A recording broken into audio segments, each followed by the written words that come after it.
blessings and welcome to the Path to Freedom. And today's message about the art of surrendering. The art of surrendering. This beautiful path is where we get to set ourselves free to soar, to stay in high vibration, to be in joy, to be in love, to be in harmony, to be in wholeness, regardless of conditions and circumstances. And one of the things that we need to learn if we want to be in ever-expanding peace and love and joy and harmony and all of these, we absolutely need to learn to surrender. Surrender is sometimes a difficult concept to understand. It can be very subtle. The lines between surrendering and being a conscious co-creator can be very fine, and it can be difficult to discern which is what. So the topic for today is my will be done versus thy will be done. And the latter, of course, thy will be done, is a beautiful pointer to surrender. So what we're going to be doing is that we're going to explore what it means to be in my will be done, and we're going to explore what it means to be in thy will be done. And hopefully this will serve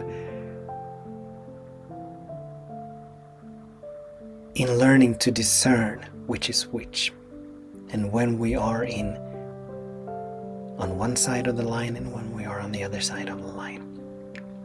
So my will be done. I think that we're going to begin with thy will be done. So perhaps the topic should have been reversed. But it doesn't matter. It doesn't.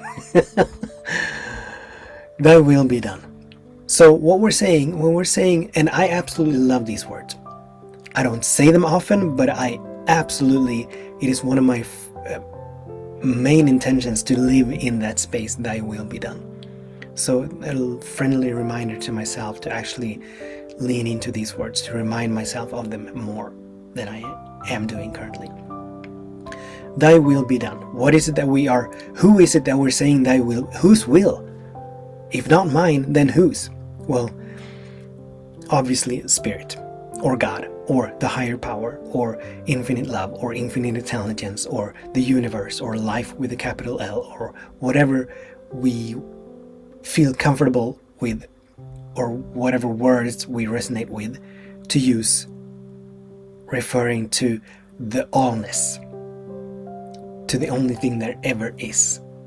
This loving presence that is all there is, that is fully present in every space and place, that knows all there is to know, that gives birth, and that has given birth, and that will give birth to everything in the material dimension of creation.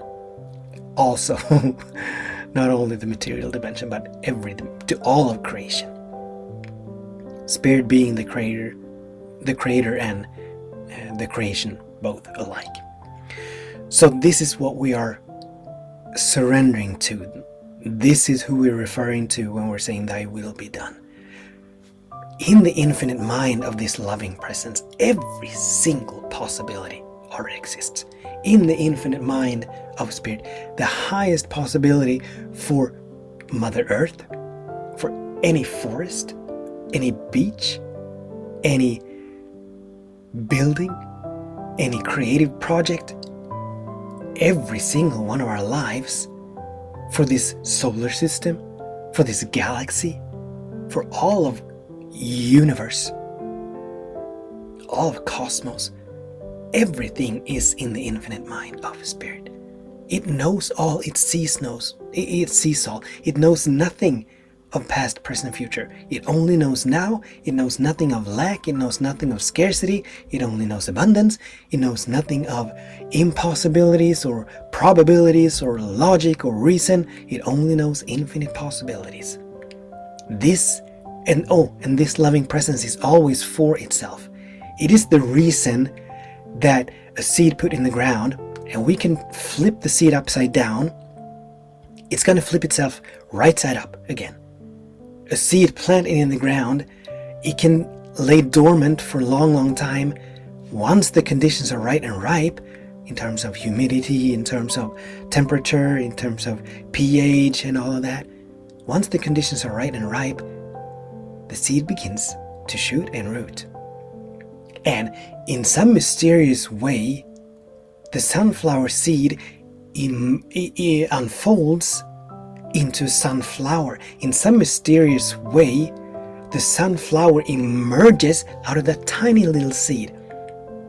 A rose emerges out of that tiny little rose seed. A tomato plant emerges out of that tiny little tomato plant.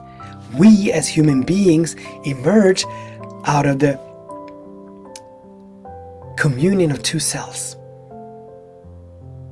We virtually emerge out of nothing. Everything emerges out of nothing. Out of an idea, a thought, a vibration. So this loving presence is always for itself. And as it is all there is, it means that it is for us. As we are unique, perfect, whole, complete emanations, expressions of the One, we are eternally sourced, fueled, funded, eternally sustained, maintained, guided, moved, and led, so that we may forever, ever, ever, ever allow for ever greater and grander expressions of who and what we are to emerge. That whole evolution impulse that penetrates and that runs through all of creation. We are in that field. We are in that vortex. We are in that impulse as well. So everything is for us. This is what we are surrendering to. The same intelligence that put the sun and the moon and the earth at the beautiful distance from each other, allowing for life to spring into being on this planet. So there is only benevolence in God. There is only goodness in God. This is what we're saying, thy will be done too. Trusting that its will is for our highest good. Right? So now that we've explored a little bit of what it means to be in thy will be done, let's explore what it means to be in my will be done, because exploring that makes it more clear what it means to be in thy will be done. So my will be done. Alright, so my name is Daniel. My will be done is that I get what I want. And when I want it and how I want it. I want exactly every venture, every vision, every intention to turn out the way I want it to turn out.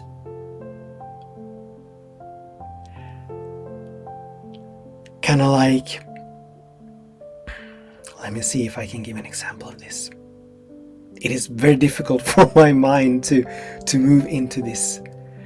All right, so so this is an example from my life. I'm in the process of expansion. I'm always in the process of expansion, but as of right now, in my business, there is a space, a dimension of my business is in the process of expansion. Now, my will be done would be me dictating that this expansion, the end result of this expansion is going to look like this.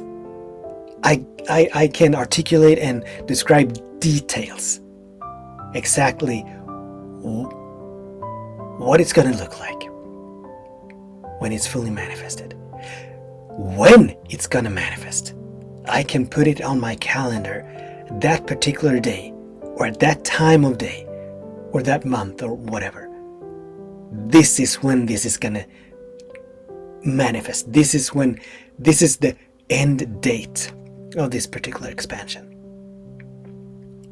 And the steps that I will be taking are these.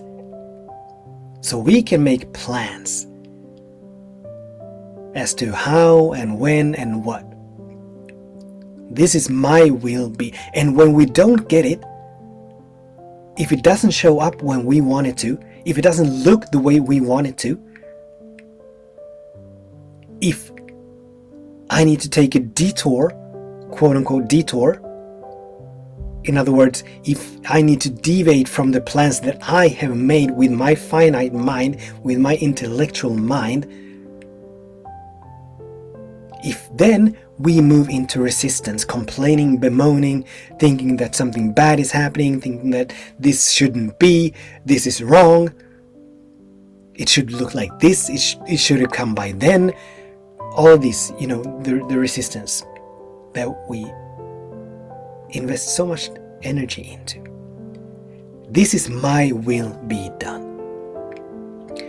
A rose, or actually lately I'm being prone to lean into lilacs because our garden is so full of them and they're so beautiful. Blooming season is almost over though, but let's say lilac seed put in the ground and it begins to grow, it begins to shoot and root. If it was to say that, by day 215 I'm gonna have this number of leaves and I'm gonna be yay tall, I'm gonna have this amount of branches, my flowers it's gonna be this number of flowers and they're gonna have this nuance and they're gonna look like this. If this doesn't fall out, I'm not playing no more. I'm taking my ball and going home, right? So that's my will be done. Thy will be done is trusting that whatever happens, whenever it happens, however it happens, is just perfect. Trusting that God, in its infinite wisdom, in its omniscience, knowing all and seeing all, knows exactly, and also being the birthplace, being the source, the sole source of everything, thus the highest possibility of everything, that it knows what needs to happen, how it needs to happen, and when it needs to happen. And we get to trust that, yes, we can make plans, yes, we can set intentions, yes, we can articulate and describe what our intentions and visions are going to look like when they manifest, but we are, I was going to say foolish, and I'm sticking to that. We are foolish if we believe for 1 second that we know what is best, that we know what needs to happen, how it needs to happen, and when what needs to happen. We don't even know how we're going to get from our apartment or from our house to the store. We have a general idea based on previous experiences. But walking out the door, I have no idea. Perhaps there's been an accident. Perhaps the red lights are not working, so they're constantly red. Perhaps there's a construction.